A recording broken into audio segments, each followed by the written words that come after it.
নমস্কাৰ জীৱনটো কেতিয়াবা এটা সুন্দৰ কাহিনী যেন লাগে কেতিয়াবা গভীৰ যন্ত্ৰণাৰ দৰে প্ৰতিটো কাহিনীৰ আৰম্ভণি হয় এটা সপোনৰ পৰা কিন্তু কেতিয়াবা এই সপোন বাস্তৱিত কৰিবলৈ আমি সংগ্ৰাম কৰিবলগীয়া হয় জীৱনটো এনে এক যাত্ৰা য'ত প্ৰতিটো খোজতে বিপদ অসুবিধা আৰু প্ৰত্যাহ্বানৰ সন্মুখীন হ'বলগীয়া হয়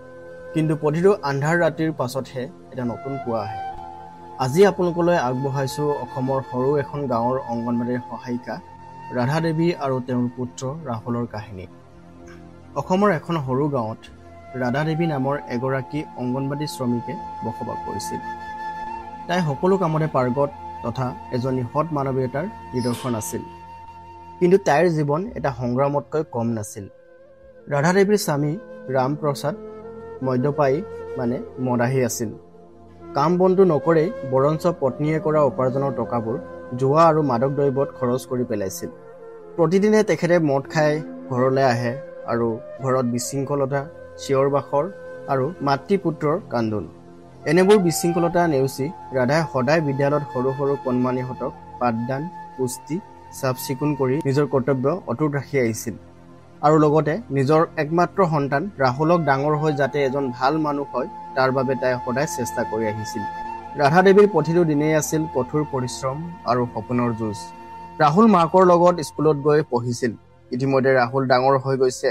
আৰু ৰাহুলে বুজি পাইছিল যে ঘৰৰ বোজা তেওঁৰ কান্ধত আছে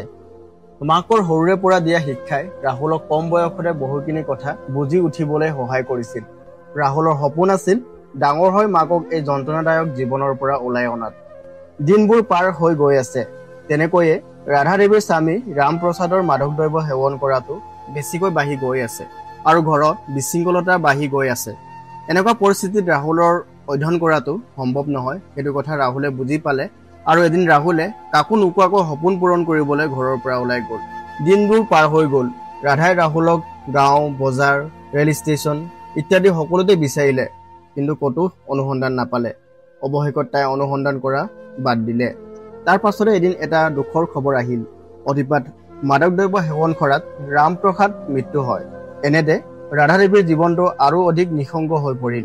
ৰাধাই তাইৰ জীৱনটো কেৱল বিদ্যালয়ৰ সৰু সৰু কণমানিহঁতৰ বাবে উৎসৰ্গা কৰিলে কিন্তু তাইৰ মনত এটা আশা আছিল যে ৰাহুল এদিন ঘৰলৈ উভতি নিশ্চয় আহিব কিন্তু এই আশা কেতিয়া পূৰণ হ'ব বছৰবোৰ পাৰ হৈ গৈছে আনহাতে ৰাহুলৰ কঠোৰ পৰিশ্ৰমৰ ফল লাভ কৰিবলৈ ধৰিলে ৰাহুলে প্ৰতিটো পৰীক্ষাতে শীৰ্ষস্থান দখল কৰিবলৈ সক্ষম হৈছে কিন্তু তেওঁৰ এটা ডাঙৰ সপোন অসম আৰক্ষীৰ এজন ডাঙৰ বিষয়া হোৱাৰ ৰাহুলৰ প্ৰতিটো খোজতে এটা নতুন প্ৰত্যাহ্বানৰ সন্মুখীন হ'বলগীয়া হৈছিল ইণ্টাৰভিউত বিফলতা আৰ্থিক সমস্যা আৱেগিক সংগ্ৰাম ইত্যাদি কিন্তু ৰাহুল কেতিয়াও হাৰ মনা নাছিল অৱশেষত কঠোৰ পৰিশ্ৰম আৰু সততাৰে ৰাহুল অসম আৰক্ষী বিষয়া হৈ গ'ল আৰু তেওঁৰ সপোন বাস্তৱত পৰিণত হ'ল এটা ভাল দিন চাই ৰাহুল গাঁৱলৈ বুলি ৰাওনা কৰিলে কিন্তু বিধাতাৰ লিখন নহয় খণ্ডন গাড়ী দুৰ্ঘটনাত ৰাহুলৰ এখন ভৰি ভাঙি যায় বিধাতাই ঘৰলৈ যোৱাটো বিচৰা নাছিল চাগে বুলি ৰাহুলে ভাবিবলৈ ধৰিলে কিন্তু এইবাৰ ৰাহুল যেনেকৈ হ'লেও ঘৰত উপস্থিত হ'ল ৰাহুলৰ এনে অৱস্থা দেখি ৰাধা দেৱীৰ ক'ব নোৱাৰাকৈ চকুলো ববলৈ ধৰিলে কিন্তু বহু ধৈৰ্যৰে তাই চকুলো মোহাৰি বোপাই ইমান দিন তই ক'ত আছিলি তোক মই বিচাৰি ক'ত ক'ত নুঘূৰিলো কিয় তই তেনেকৈ এৰি থৈ মোক গৈছিলি এনেতে ৰাহুল মাকো সাৱটি মা মোক ক্ষমা কৰি দিয়ক মোৰ ভুল হৈছিল মোৰ স্বাৰ্থৰ বাবে মই তোক এৰি যাব নালাগিছিল এনেতে ৰাধাই ক'বলৈ ধৰিলে হ'ব বোপাই ঘূৰি আহিলি নহয় এতিয়া সকলো ঠিক হৈ যাব ৰাধাই কিন্তু এতিয়ালৈকে গম পোৱা নাই যে ৰাহুল অসম আৰক্ষীৰ উপ পৰিদৰ্শক মানে চাব ইন্সপেক্টৰ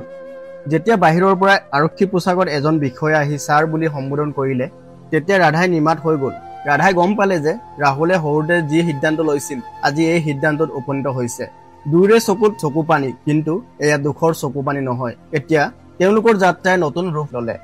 ৰাধা আৰু ৰাহুলৰ কাহিনীয়ে আমাক শিকায় জীৱনৰ আটাইতকৈ অন্ধকাৰ আলিবাটেৰে খোজকাঢ়ি যোৱাটো সহজ নহয় কিন্তু সাহস কঠোৰ পৰিশ্ৰম আৰু মাতৃৰ প্ৰেমী প্ৰতিটো যাত্ৰাক জয় কৰিব পাৰে যদি আপুনি এই কাহিনীটোত প্ৰেৰণাদায়ক বুলি ভাবে তেন্তে নিশ্চিতভাৱে লাইক কৰক আৰু চেনেলত যদি নতুন তেনে চেনেলটো ছাবস্ক্ৰাইব কৰি বেল আইকন ক্লিক কৰি ৰাখিব আৰু লগতে আপুনি যদি এজনী অংগনবাড়ী কৰ্মী হয় তেন্তে স্ক্ৰীনত ওলাই থকা ভিডিঅ'টো চাব পাৰে তেন্তে আজিলৈ ইমানে পৰৱৰ্তী ভিডিঅ'ত লগ পাম তেতিয়ালৈকে ধন্যবাদ জয় আই অসম।